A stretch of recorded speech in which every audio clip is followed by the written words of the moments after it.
பாக்கியவான்கள் என்பதை நாம் விசுவாசிக்க வேண்டும். First we have to believe that we are blessed people.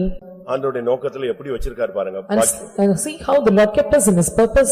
Pastor Prabhakar அடிக்கடி சொல்லுவாரு. Pastor Prabhakar used to tell often. நான் மட்டும் இயேசுவை பிடிச்சிருந்தேன்னா எப்பமோ ஓடி போயிருப்பேன். அவர் பிடிச்சிட்டாரு. அதனால தான் இதுவரைக்கும் நான் ஓடாம இருக்கேன். If I have hold Jesus and I would have left somewhere, but then Jesus had hold me, I never staying in him. ஏன்னா எனக்கு வந்த ஊழியத்துல வந்த பிரச்சனைகள்ல நான் அவர் கையை பிடிச்சிருந்தேன்னா எப்பவோ நெஞ்சிருப்பேன்.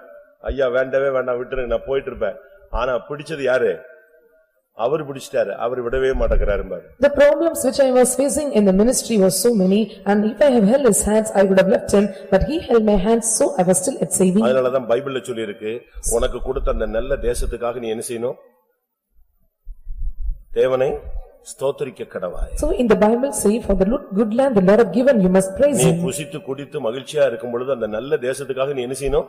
நன்றி செலுத்தணும். ஆண்டவரே இந்த பாக்கியம் கொடுத்தீங்களே அதுக்காக ஸ்தோத்திரம். When you eat, drink and rejoice in this good land, and you must offer praises and giving thanks to the Lord for giving you good land.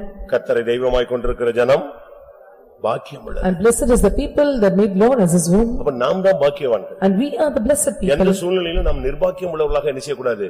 போயிரவே கூடாது. At any kind of situation, and we should not go to the wretched state. ஒருவேளை இந்த உலகத்துல நமக்கு ஒண்ணுமே இருக்காது. And sometimes we do not have anything in this world. உலகத்துல எவ்வளவு இழக்கிறோமோ பரலோகத்துல அவ்வளவு என்ன செய்யுது? இங்க மைனஸ் ஆகுதுன்னா அங்க கூடுது, இங்க பிளஸ் ஆகுதுன்னா அங்க மைனஸ் ஆகுது. Whatever we lose in this world and we become plus in this heaven, and whatever it is going to plus in this heaven, it become loss in this earth. நம்ம ஆளுங்க ரெண்டு சைடுலயுமே plus ஆகணும்னு பாக்குறாங்க. அது எப்படி முடியும்?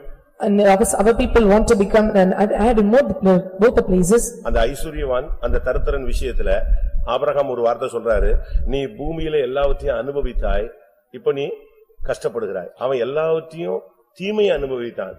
அவன் என்ன செய்றான்? இன்னைக்கு நன்மை அனுபவிக்கிறான். நீ நன்மை அனுபவிச்ச, இப்ப தீமை அனுபவிக்கிற. A rich man in a poor state, and Abraham is giving a confession that and you have attained good things in your life, now you are thinking and you are experiencing evil, and those days he was experiencing evil, now he experience good.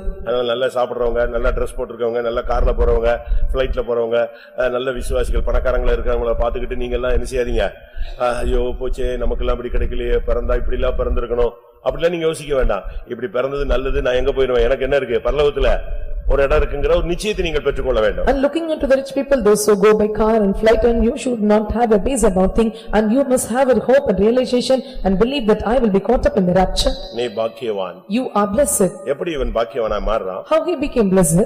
ஆதியாகமம் 49:20 பார்க்கும் பொழுது, when we look at the book of Genesis chapter 49 verse 20, ஆசேருடைய ஆகாரம் கொழுமையாயிருக்கும், ராஜாக்களுக்கு வேண்டிய ருசி வர்க்கங்களை அவன் தருவான். ஆசேருடைய ஆகாரம் கொழுமையா இருக்கும். Out of Aser his bread shall be fat. கொழுமையா இருக்கும்னா டெய்லி பிரியாணி சாப்பிடுறது இல்ல. நம்முடைய ஜீவியத்துல கொழுமையான ஆகாரங்கிறது உபதேசத்தை காண்பிக்கும். And the royal dainties in our doctrine, it shows that we are having a flourish of prosperous doctrines. அவனுடைய ஆகாரம் எப்படி இருக்கும்? அவனுடைய ஆகாரம் எப்படி இருக்கும்? கொழுமையா இருக்கும். And how his bread it shall be made fat. எபிரேயர்ல வாசிக்கும் பொழுது பாலை உண்ணத்தக்க ஒரு கூட்டம் இருக்கிறது, பலமான ஆகாரத்தை புசிக்கக்கூடிய இன்னொரு கூட்டம் இருக்கிறது. And when we look at the book of Hebrews, and there are the group of people, and those who take milk and those who take sound food. வாசிங்க. எபிரேயர் 5:13 பாலோன்கிறவன் குழந்தையா இருக்கிறபடினாலே நீதியின் வசனத்தில் பழக்கம் இல்லாதவனா இருக்கிறான்.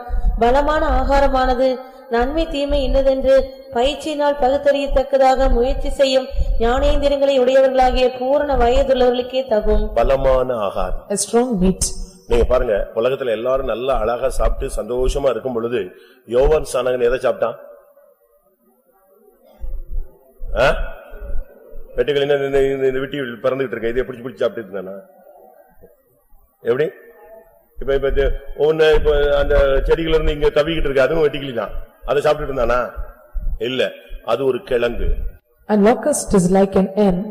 அந்த கிழங்க புசித்தான், அது அவனுடைய ஆகாரம். And he was consuming that yam, and that was his food. அடுத்து என்ன சாப்பிட்டான்? And then what he did eat? காட்டு தேன். அது எதை காண்பிக்கிறது? தேனிலும் தெளிதேனிலும் மதுரம் வசனம். And that is wild honey which is tasted more than honey, that is the word of God. இயேசு சின்ன பிள்ளையா இருக்கும்போது என்ன சாப்பிட்டாரு? And when Jesus was young, what did he eat? மத்தேயு 3ல நீங்க பாக்குறீங்க, யோவான் ஸ்நானகன் என்ன சாப்பிட்டாரு? வாசிங்க. 3 அவன் வெட்டுக்கிளியும் காட்டுத்தேனும். 4 வசனம் மத்தேயு 3:4. இந்த யோவான் ஒட்டகமயிர் உடையை தரித்து தன் அறையில் வார்க்கச்சை கட்டிக்கொண்டிருந்தான். வெட்டுக்கிளியும் காட்டுத்தேனும் அவனுக்கு ஆகாரமாய் இருந்தது. இங்கிலீஷ்ல எப்படி இருக்கு கொஞ்சம் பாருங்க English. And his meat was locust and wild honey. அப்படினா என்னது? அது ஒரு கிழங்கு. And it is a kind of yam, a potato. சரி. இயேசு சின்ன பிள்ளையில என்ன சாப்பிட்டாரு? சொல்லுங்க. What Jesus ate in his young age? என்னது? வெண்ணையும் தேனும் சாப்பிட்டாராம். அவங்க பார்த்துட்டு இருக்காங்க. பைபிள் வசனத்தை தான் சொல்லிருக்காங்க. ஏசாயா தீர்க்கதரிசன புத்தகம் 9ஆம் அதிகாரம் வாசிங்க. 7ஆம் அதிகாரம் 15ஆம் தப்பு 7:15. தீமையை வெறுத்து நன்மையை தெரிந்து கொள்ள அறியும் வயது மட்டும் அவர் வெண்ணையையும் தேனையும் சாப்பிடுவார்.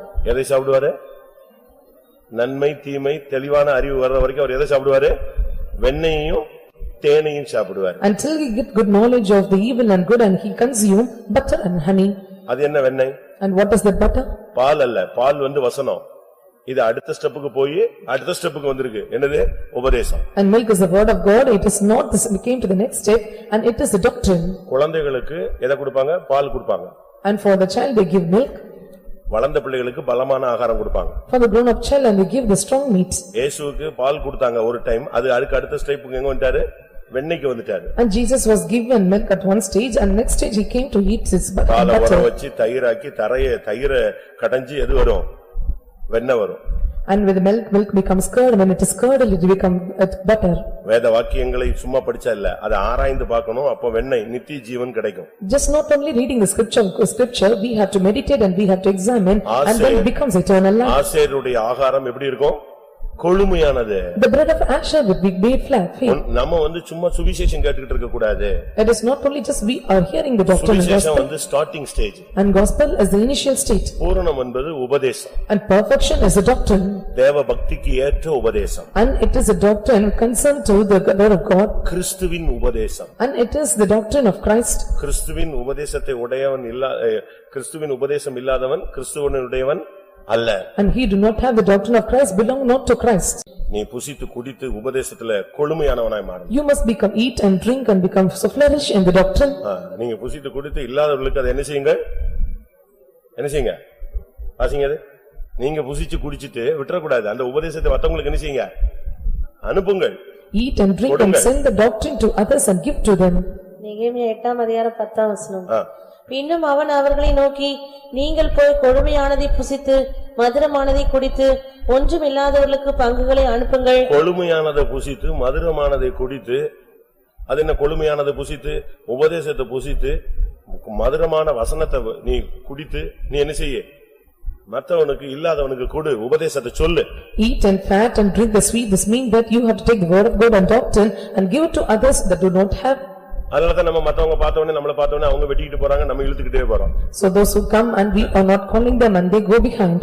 பரலோகத்துல போய் என்ன ஆக போகுதுன்னு தெரியல. எல்லாம் தனித்தனி வீதி வச்சிருவாங்களான்னு தெரியல. I don't know what is going to happen in the heaven. They are going to have different streets. யோவான்ல பார்க்கும் பொழுது 2 யோவான்ல பார்க்கும் பொழுது, when we look onto 2 John, இந்த உபதேசத்தை ஒருத்தன் ஏத்துக்கிடாட்டா அவனுக்கு விஷ் கூட பண்ணாத அப்படின்னு பைபிள் சொல்லு. And the Bible say when one is not accepting this doctrine, and you should not even salute them. 2 யோவான் 9, 10, 11. கிறிஸ்துவின் உபதேசத்திலே நிலைத்திராமல் மீறி நடக்கிற எவனும் தேவனை உடையவன் அல்ல. கிறிஸ்துவின் உபதேசத்தில் நிலைத்திருக்கிறவனோ பிதாவையும் குமாரனையும் உடையவன்.